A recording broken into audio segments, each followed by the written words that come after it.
Hi friends, welcome to happy விஷவர்ஸ். Summer வெயில் ஜாஸ்தியாக இருந்ததுனால வெளிலையும் போக முடியல. அதனால் வீட்லேயே உட்காந்து சும்மா டிவி பார்க்கும்போது ஏதாவது ஸ்நாக்ஸ் சாப்பிடணும் போல் இருந்துச்சு. அதனால் கிச்சனுக்கு என்ன இருக்குதுன்னு பார்த்தா நிறைய குலாப் ஜாமோட ரெடிமேட் மாவு பாக்கெட் இருந்துச்சு.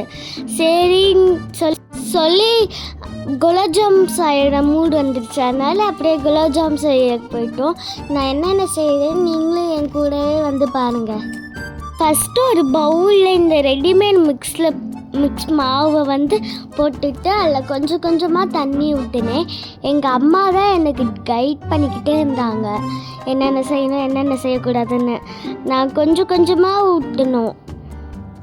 ஊற்றி நல்லா பிசைஞ்சு விட்டுக்கிட்டே இருந்தோம்.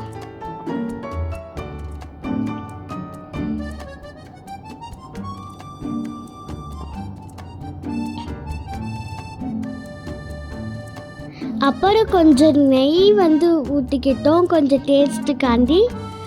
அதை நெய்யும் ஊற்றி நல்லா சாஃப்டாகவே பிசைஞ்சு விட்டுக்கிட்டோம். கரெக்டாக நான் குலோப்ஜாம் செய்கிறப்ப தான் இந்த நெய்யெல்லாம் காலி ஆயிடுச்சு. அதனால் இன்னொரு நெய்யை வாங்கிட்டு அந்த நெய்யில் ஃபில் பண்ணிக்கிட்டேன். ஃபில் பண்ணிவிட்டு அதுக்கு தேவையானதை கொஞ்சம் ஊற்றிக்கிட்டேன்.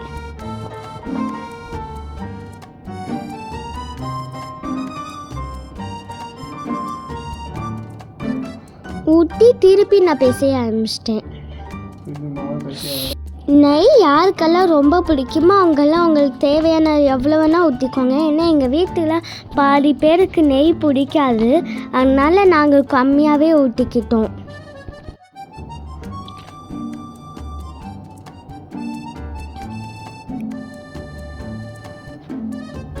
இதை நல்லா பிணைஞ்சு விட்டு அதை ஒரு பிளேட்டை வச்சு மூடிட்டோம் கொஞ்ச நேரம் ஊற வைக்கிறக்காண்டி. அடுத்து நாங்கள் ஜீரா பாகு செய்ய போயிட்டேன். அதில் ஒரு பேனில் 3 டம்ளர் ஜீனி போட்டு கொஞ்சம் 4 டம்ளர் தண்ணி ஊற்றிக்கிட்டோம். அடுத்து அப்படியே காய வச்சாச்சு அடுப்பில்.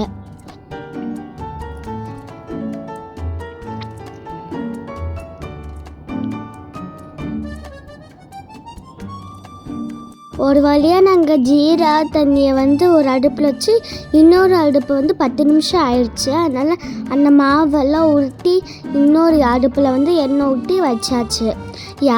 யாருக்கெல்லாம் குலோப்ஜாம் பிடிக்குமோ கமெண்ட் பண்ணி லைக் பண்ணுங்கள்.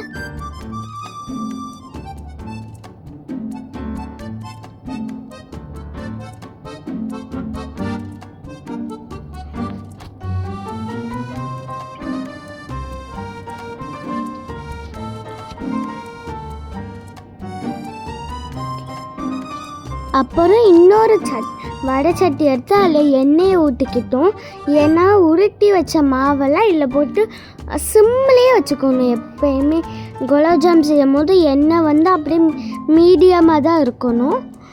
அப்படியே மீடியமாக சிம்லேயே வச்சுக்கிட்டு அப்புறம் உருட்டி வச்ச குலாப்ஜாமெல்லாம் அந்த இதில் போட்டு பொரிக்க ஸ்டார்ட் பண்ணியாச்சு. அந்த குலாப்ஜாமெல்லாம் பொரிஞ்சு வரதை பார்த்து ரொம்ப எக்ஸைட் ஆகிட்டே இருந்தேன். அந்த சைடு ஜீரா ரெடி ஆகிட்டுக்கு இந்த சைடு குலாப்ஜாம் அந்த பொரிச்சுக்கிட்டு இருக்கோம். அந்த மாவை பொரிச்சுட்டு இருக்கோம். எனக்கு எக்ஸைட் ஆகிட்டே இருந்தேன்.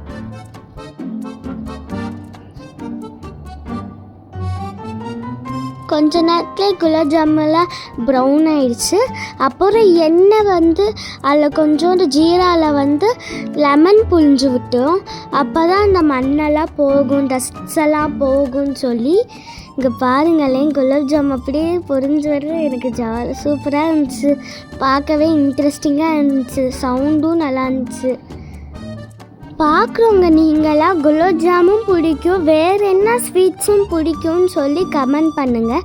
நானும் தெரிஞ்சுக்கிட்டு அதையும் செய்ய ட்ரை பண்ணுறேன். லீவில் நம்மளுக்கு என்ன வேலை, எல்லாத்தையும் செஞ்சு பார்ப்போமே. வெளில தான் அவ்வளோ வேலை அடிக்குது, வெளில போக முடியல. சரி, வீட்டிலேருந்தையாச்சும் ஏதாவது செஞ்சு ட்ரை பண்ணிக்கிட்டே இருப்போம். அடுத்து கொதிச்சுட்டு இருந்த ஜீரா வறுத்து அடுத்து ஃபேன் கீழே வச்சு ஆற வச்சாச்சு. ஆற வச்சு குலோப்ஜாமை போட்டால் தான் நல்லா உடையாமல் நீட்டாக வரும். அப்புறம் அதை எடுத்து இன்னொரு அகலமான பாத்திரத்தில் ட்ரான்ஸ்ஃபர் பண்ணியாச்சு. இது ஆனதுக்கப்புறம் பொரிச்ச குலோப்ஜாம் உருண்டைகளெல்லாம் இதில் போட்டு கொஞ்சம் நேரம் ஊற வைக்கணும். ஊற வச்சுட்டு தான் நாங்கள் சாப்பிட்லாம். அப்படியே சாப்பிட்டாலும் நல்லாயிருக்கும், ஆனால் அவ்வளோ ஊறி இருக்காது, அந்த ஸ்வீட்னஸ் இருக்காது. ஆனாலும் எங்கள் தங்கச்சிங்க நாங்கள் செய்கிறப்பவே 2-3 குலோப்ஜாம் பால்ஸ் எடுத்து சாப்பிட ஆரம்பிச்சிட்டாங்க. நல்லா தான் இருக்குன்னு நாங்கள். ஆனால் உண்மையிலேயே நல்லா வந்துடுச்சு. நானும் நல்லா நிறைய சாப்பிட்டேன்.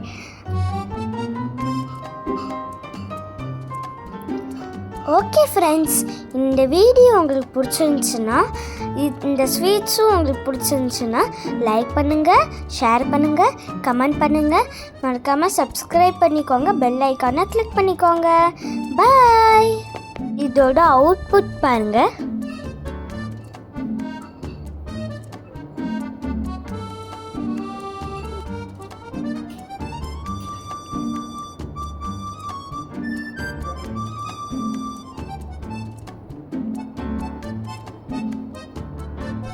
நல்லா என்ஜாய் பண்ணி சாப்பிட்டோம், நல்லா ஓடிச்சு. ஓகே ஃப்ரெண்ட்ஸ், பாய். நெக்ஸ்ட் வீடியோவில் சந்திக்கலாம்.